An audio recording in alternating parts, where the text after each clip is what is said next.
আমরা আজকে আলু মামার তেহারি বানাবো উইথ ল্যাম্ব।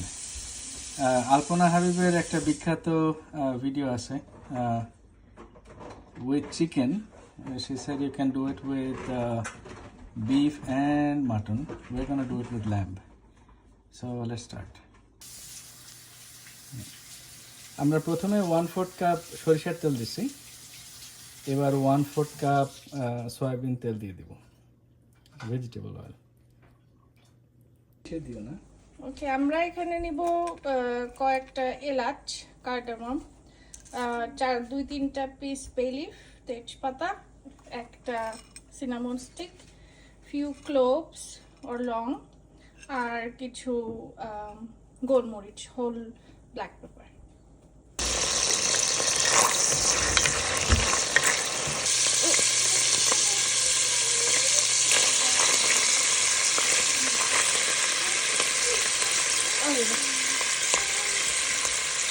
টেবিল চামচ আদা দেব।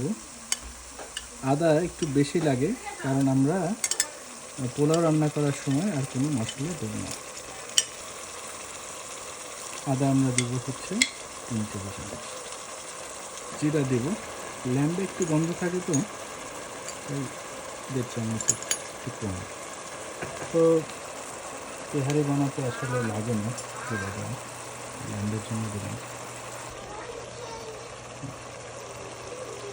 আমরা ভালোভাবে কষাচ্ছি, কয়েকবারই 1/4 কাপ মতো পানি দিছি এবং এখন তেলটা মোটামুটি ভেসে আসছে। মশলা যত সুন্দরভাবে সিদ্ধ করা যায়, কষানো যায়, তত তার থেকে কাঁচা গন্ধটা থাকে না। এখন আমরা রঙটা বেছে দিচ্ছি, করে নেড়ে চেড়ে ঢেকে দেবো।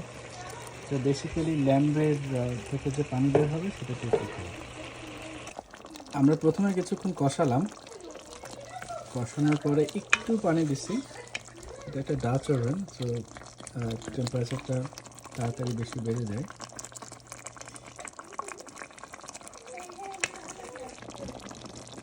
ল্যাম্ব সিদ্ধ হচ্ছে, ল্যাম্ব সিদ্ধ হতে বেশি সময় লাগে না।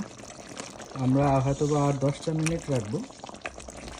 10টা মিনিট পরে আমাদের আর পানি দেওয়া লাগবে না, আমরা জাস্ট 1/4 কাপ পানি দিচ্ছিলাম। এরপরে আমরা আরেকটু সরষের তেল দিব, 1/4 কাপ। সব মিলে আমাদের লাগবে হচ্ছে 1/2 কাপ।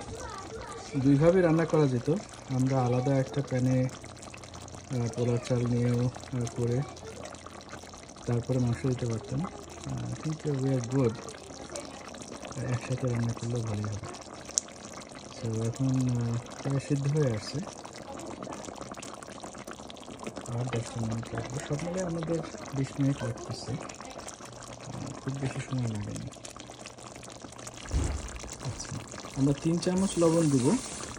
5 পট চাল আছে, সো 3টা চামচ লাগবে। আর লবণ একটু বেশি থাকবে।